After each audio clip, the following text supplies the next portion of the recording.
Cover car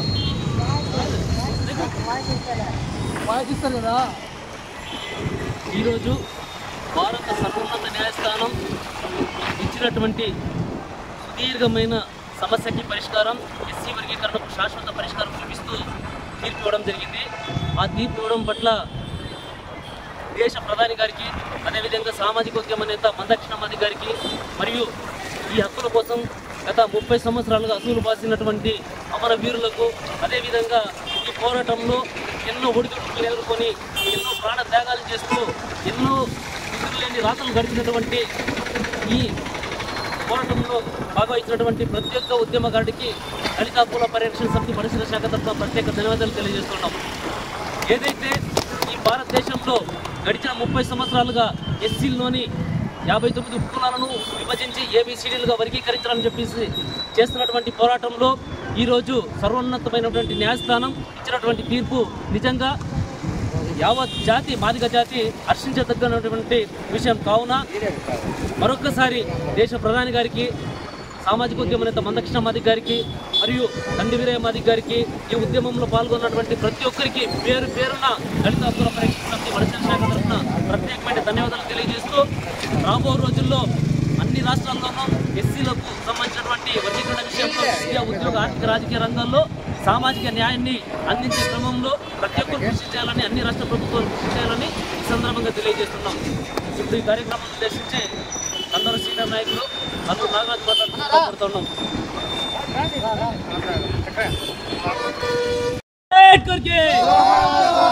సాధించాం సాధించాం సాధించాం సాధించాం సాధించాం సాధించాం. ఈరోజు చరిత్రలో భారతదేశంలోని మాదిగలు సువర్ణాక్షరాలతో వాళ్ళ చరిత్రను తిరిగిరాసుకునే రోజుగా ఈరోజు భారతదేశంలో మాదిగలందరికీ ఒక పండగ.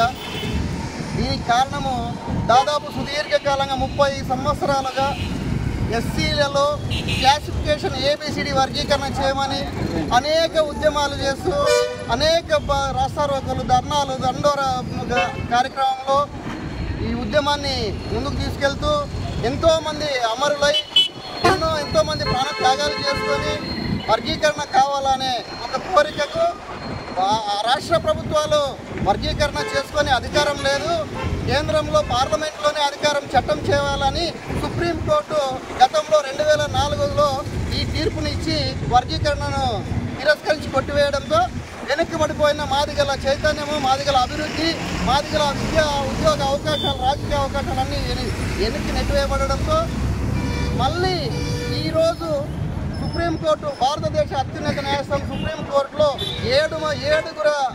ఏడుగురు జడ్జీల న్యాయమూర్తుల తీర్పు ఈరోజు వర్గీకరణకు అనుకూలంగా తీర్పు రావడం మాదిగ జాతి హర్షించదగిన విషయం. ఈరోజు నిజంగా మాదిగలకు ఇది ఒక విజయం అని చెప్పుకోవచ్చు. ఈ సందర్భంగా ఈ ఉద్యమ పోరాటంలో అశువులు వాసిన అమరవీరులకి, ఈ ఉద్యమాన్ని సుదీర్ఘకాలంగా భుజాల స్కంధాలపై తీసుకొని కేసులకి వెరువక, పోలీసు కేసులకి, మామూలు అవమానాలకి, ఇంకో ఇవన్నిటికీ బాధపడకుండా వాటికి వెరువకుండా ముందుకు తీసుకెళ్లి ఉద్యమాన్ని తీవ్రతరం చేస్తూ ప్రధానమంత్రి స్థాయికి తీసుకెళ్లి అత్యున్నతమైన న్యాయస్థానం ఈరోజు మాదిగల గురించి మాట్లాడే పరిస్థితికి తీసుకొచ్చిన ప్రతి ఒక్క దళిత మాదిగ ఉద్యమకారునికి చేతులెత్తి నమస్కరిస్తూ ఈరోజు మాదిగల విజయంగా దీన్ని మేము జరుపుకోవాలనే నిర్ణయంతో ఈరోజు ఈ కార్యక్రమాన్ని ఇక్కడ చేయడం జరుగుతుంది. ఈ విషయం పైన ఇంకా ఇక్కడ లోకల్ నాయకులు ఉన్నారు, పెద్దలు, వాళ్ళు మాట్లాడాల్సిందిగా కోరుతున్నాను. ఇప్పుడు నాగేంద్రన్న దీని గురించి 2 నిమిషాలు మాట్లాడుతున్నాను.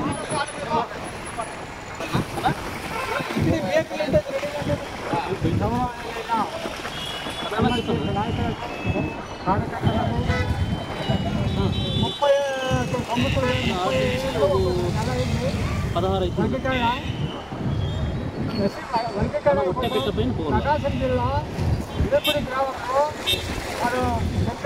వచ్చేసి ఒట్టబెట్ట ఆ ఊర్లో లోపల వెళ్ళిపోతే డైరెక్ట్ ఊర్లో చెప్పి రోడ్డు ఎప్పుడు వస్తున్నారు. 94/7/7 అప్పటి నుంచి వర్గీకరణ కోసం అక్కడి నుంచి పోరాటం చేస్తూనే ఉన్నాం. 30 ఏళ్ళు 1 నెల అయింది. ఇప్పటికే 30 ఏళ్ళు 1 నెల అయింది.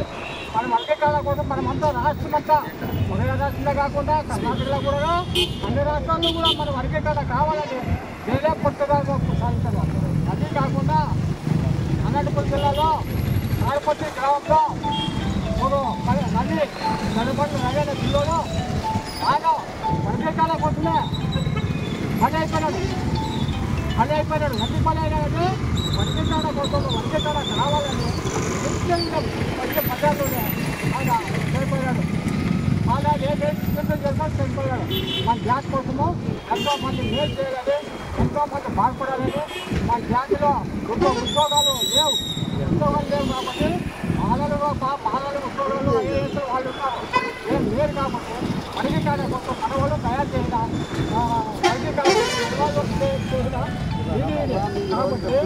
అదే కాకుండా మనం అంబేద్కర్ చేయన సిద్ధాంతానికి అంబేద్కర్ చేయనాడు.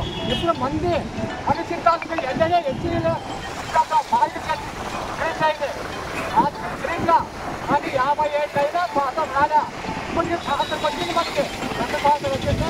వర్గీకరణ కోసం ఎప్పుడైతే వర్గీకరణ వచ్చిందో అప్పుడు మనకి సంతోషం కాబట్టి అందరూ కూడా ఉద్యోగాలు గ్రామాలు ఉద్యోగాలు ఎక్కడో చూసాము. మేమంతా ఎక్కడ కర్ణాటకలో పోయి రైలు ఎక్కినాము. హనుమంతున్నారు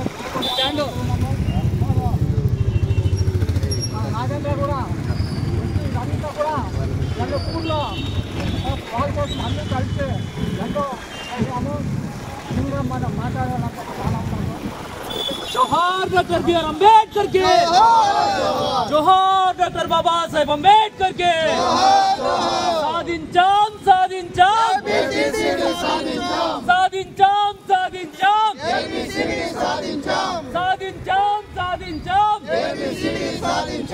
ఇప్పుడు మాజీ మండలాధ్యక్షుడు మాజీ కౌన్సిలర్ నారాయణప్ప గారిని మాట్లాడవలసిందిగా కోరుతున్నాం.